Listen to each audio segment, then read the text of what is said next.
guys, it's Lisa Arana from Dahlhouse Designs.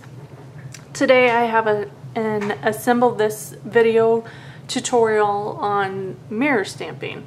Often we get a stamp that only goes obviously in one direction, and we'd rather have a mirror direction so they can face each other, or maybe it just doesn't work in your card design so you want it to face the other way.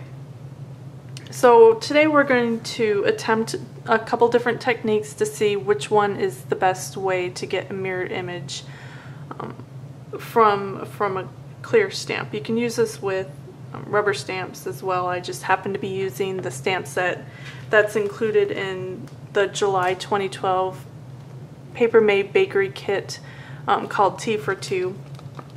Using this stamp set made by Sweet Stamp Shop that's in the current kit. We're using this teapot from the Afternoon Delight stamp set. Again, it's included in this month's kit along with lots of other fun little items. So we're going to try with the teapot here, and like I said, we're going to do a couple different techniques. The first one is well, actually the first two is something that we can do with what's included in the kit already.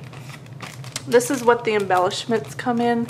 It's an acrylic bag, and so we're going to try this first, just because it's readily available in the kit. And we have a lot of these bags around from embellishments and whatnot. You can get it from anything in your stash, so it's easily used.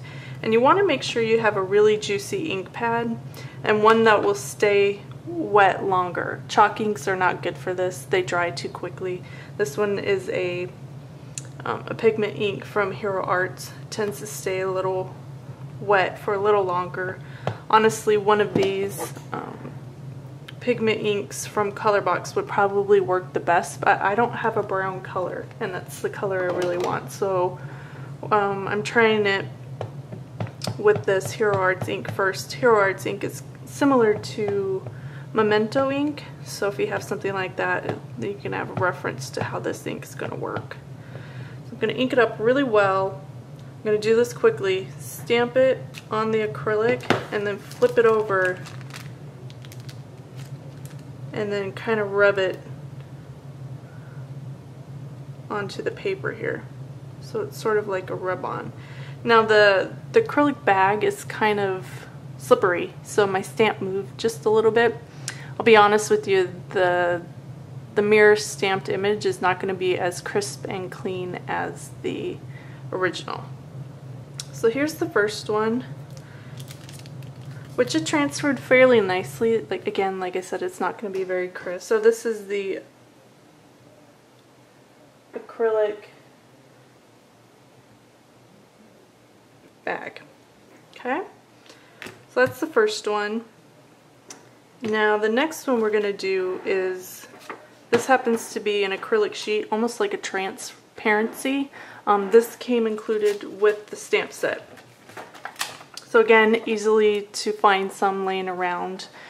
This one, for Sweet Stamp Shop, they sandwich their clear stamps between two sheets of acrylic. So I just took the top one, and we're going to try it on that next. Again, the surface is kind of slippery, so when you ink it up,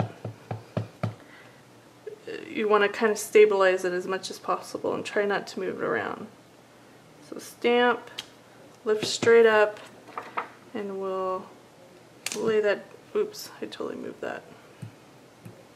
Let's try that again. That one didn't work. Ink it up. I don't think this one's going to work as well. Lay it down and kind of rub it on like a rub-on. Yeah, this moves way too much. So this is the acrylic sheet. This one tends to look a little bit better than these two. Okay, so I think this one we're going to toss out. I don't really like that. And then the last one is Paper Smooches. Has a stamp that's just a clear block. So it's a clear stamp, that you can stamp a background with and whatnot. But we're going to try and use it as a transfer for the mirror image. So let's slide this down. Try one more time, ink it up really well. Again, stamp straight down, straight up, hurry, and then stamp it again. And I'm just kind of leaving these on here so hopefully as much of that ink will transfer over as possible. Okay, so we'll lift this one up. And this one is the clear stamp transfer. And honestly, it did pretty good. I think I could have gotten better coverage down here maybe with the ink, but it's probably the cleanest of them all. See if we can, obviously it will not be as good as the direct stamping, so I can give you a little bit of a comparison here.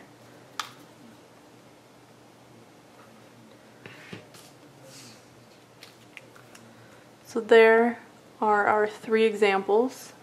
This one's probably number 1, which is the clear stamp block that we transferred with. Number 2 would be the acrylic bag that we used from what the embellishments come in.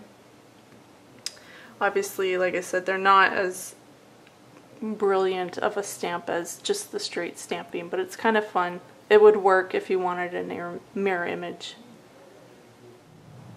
You know what, just for fun, I'm going to try a different ink. This is that pigment ink I was talking about from Colorbox.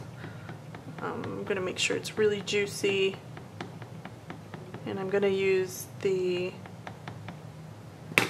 clear block, and we'll see how that goes. Maybe it's just the ink I was using.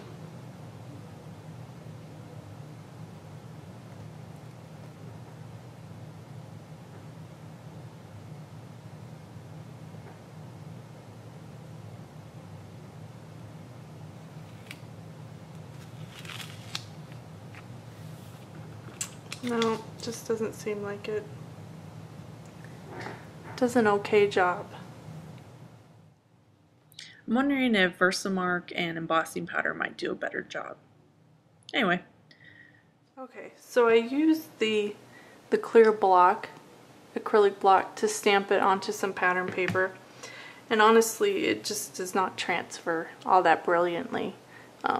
So we're going to resort to an Copic marker. This one kind of matches the color of the ink that I have. I just went through what I had and went to look for something that was at least close enough. And I'm just going to go over the lines with it and see what that does.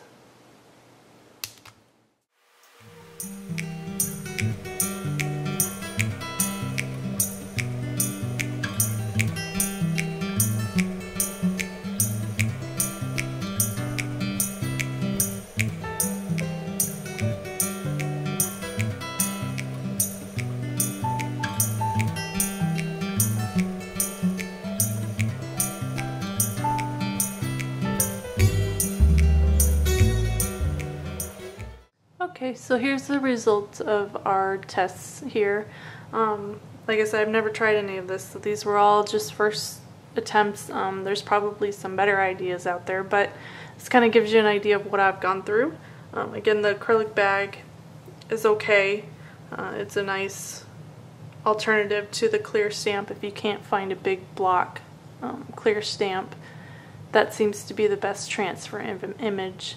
But honestly, in the end, I really did have to use a Copic marker to go over it to give it an actual stamp-like effect. That seems to work better by outlining it with something, whether that's a pen or a Copic marker or something else. Maybe VersaFine would work even better in using that to emboss. That would definitely stay wet longer to transfer that image and be juicier. So something that is important is a juicy ink pad that stays wet longer. And then probably using either the acrylic bag or the clear stamp to transfer your image. Okay, so that's my tips for today. I hope you learned something, and at least it sets you off in a new direction to try your own way of transferring a mirror image to your projects. Thanks for joining me, and I'll see you next time. Bye.